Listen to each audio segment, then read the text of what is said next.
Chapter 5, Breakfast.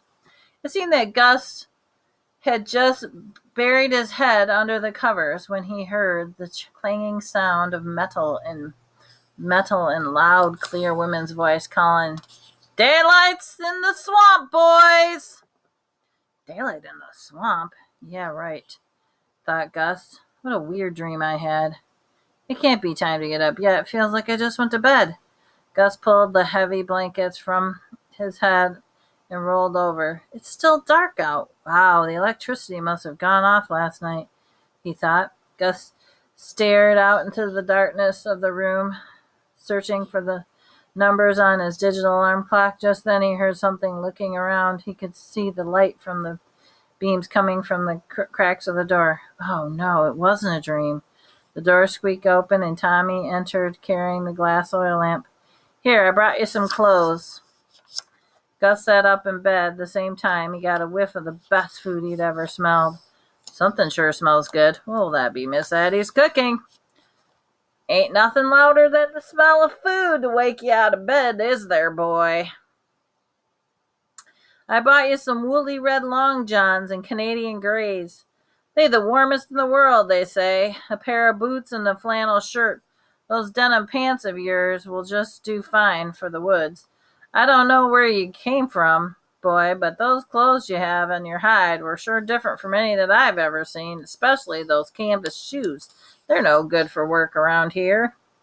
Long johns? What do I need those for? Gus picked up the red one-piece outfit. These look like they're way too big. They look like something I'd wear for Halloween. I don't know what you do on Halloween, but around here you'll be spending most of your time trying to keep warm. And I wouldn't be complaining about the fit, boy. You're lucky I got you a credit at the company's store. I had to sign my name on your slip. I expect you to be paying me things off by your good work. Put on those Johnnies. The frost is cracking on the ground this morning, and the snow might be flying by noon, and if you got to relieve yourself, make sure you use the outhouse behind the men's bunkhouse. The outhouse here is reserved for Miss Addie. You understand? No men allowed. When you leave out this here door, cut through the scrub hall and go out to the far door to your left by the stove. Outside, you'll see the path to the outhouse. It's pretty clear, Tommy grinned at Gus, and he moved towards the door. By the way, don't forget to blow out the oil lamp before you leave. You don't want to burn down the cook shack now, do you? Tommy closed the door behind him when he left. Gus rubbed the sleep from his eyes. It didn't hurt this morning. His throat wasn't even sore. That was good. But where was he, and how did he get here? Pulling back the heavy covers, Gus felt the cool dampness in the room. Ooh, maybe Tommy was right, thought Gus.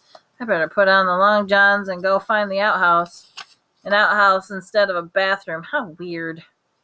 Dressing himself in the oversized clothes and peering out, he could see he was connected to a larger room. The room had row by row of tables with bowls and plates. Each table had its own little kerosene lamp that was turned down low, giving off a soft glow.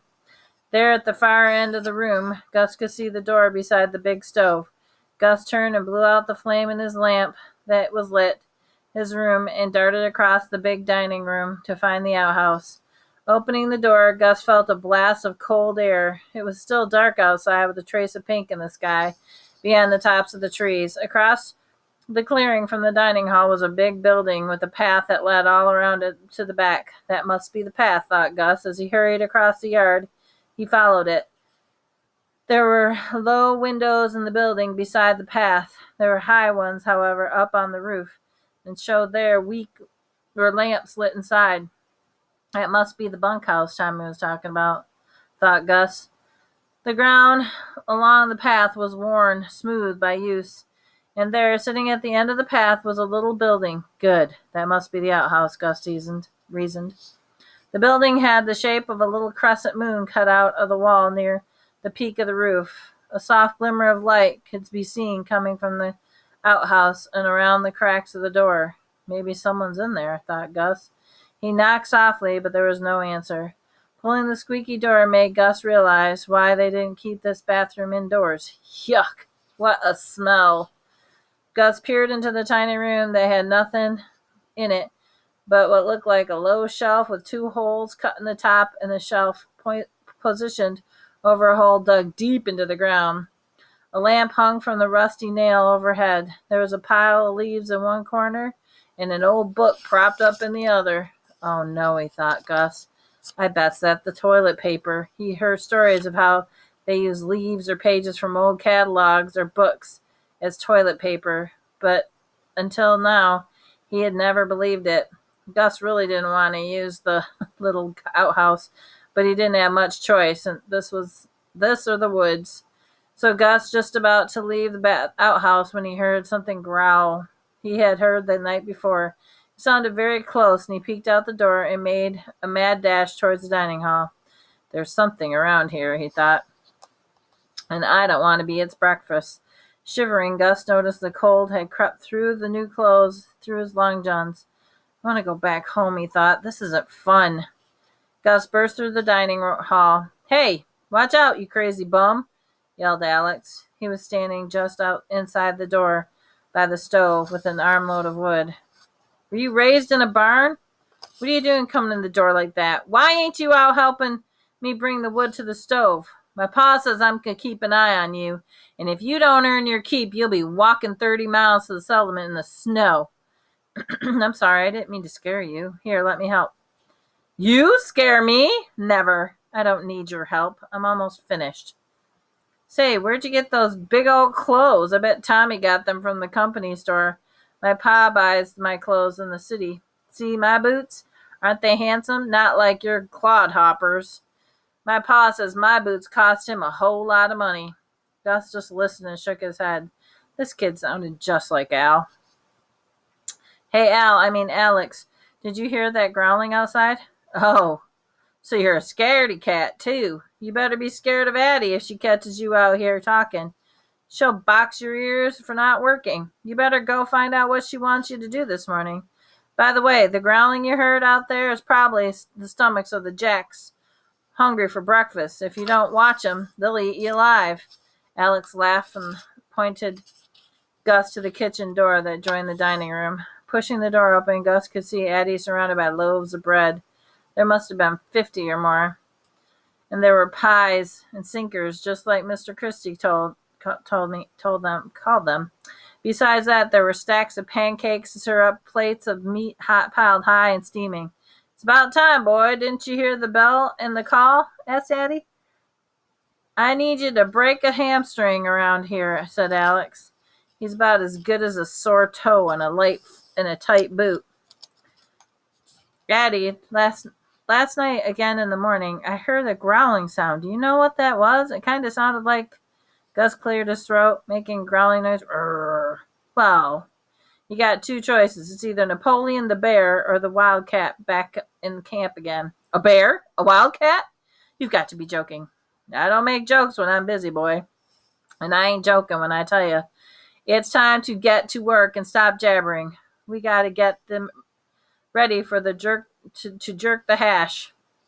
Turning over the work table behind her, he picked up 2 loaves of bread and put them on the thin plate. Here, you start placing the bread on the table, a loaf to every 3rd setting.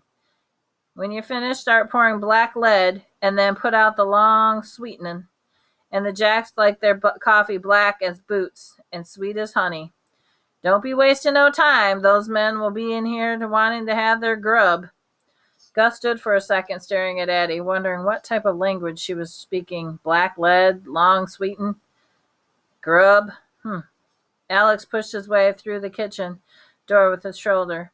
Are you always in the way, or just going to stand around with your bread in your hands and doing nothing?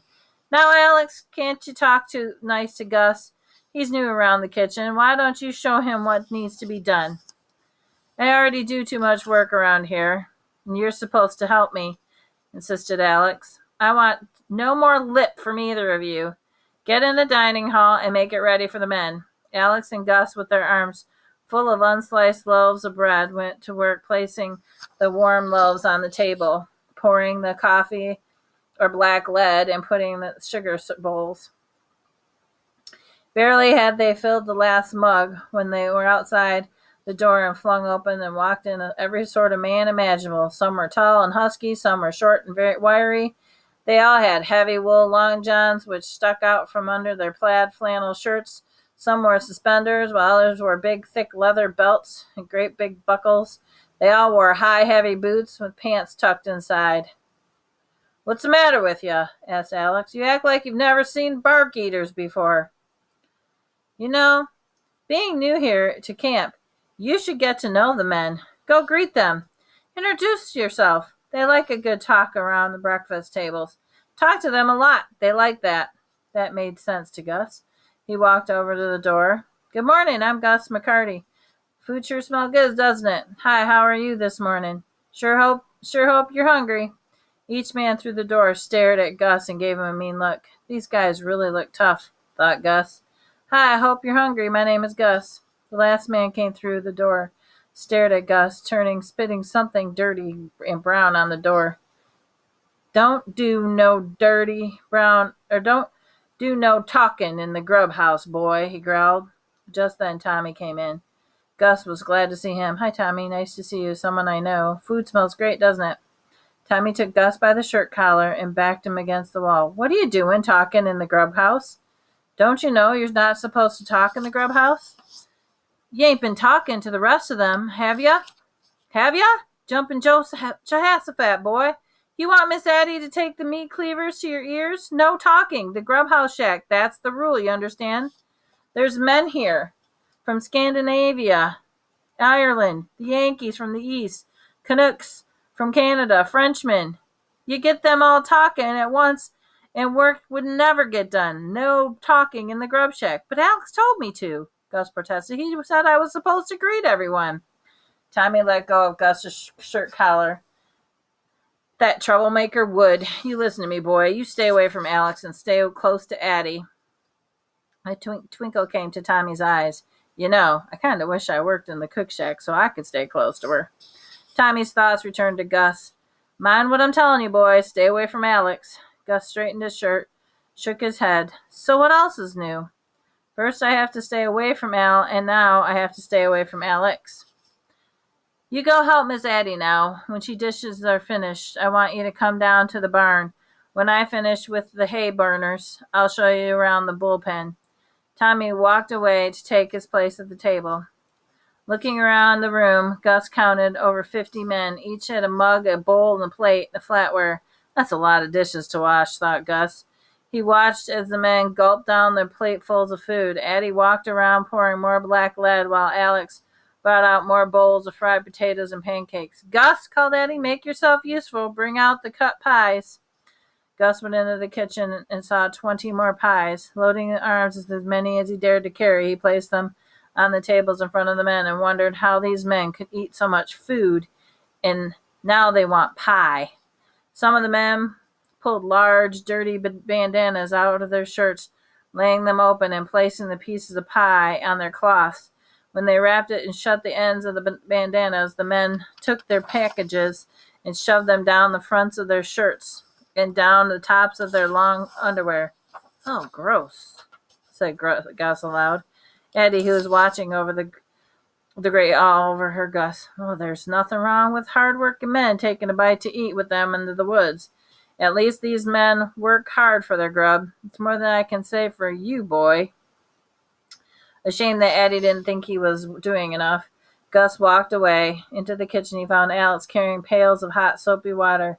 "Grab one and lend me a hand. These are for the men to put their dirty dishes in." Gus grabbed a large basin and followed Alex, already lining up the plates for the dishes to be into tubs. Within 15 minutes, the dining hall was empty, except for Addie, Alex, and Gus. Gus started to wash the dishes in the tubs of hot water and then dipped them into the pails of cold water.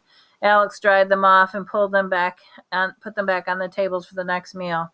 After the dishes were finished, Gus started to feel like he had missed out on the best breakfast in the world. Sneaking into the kitchen, he spied a plate of sinkers, the only thing left from the huge meal. Picking up one, he started to take a bite. "Hold up there, boy.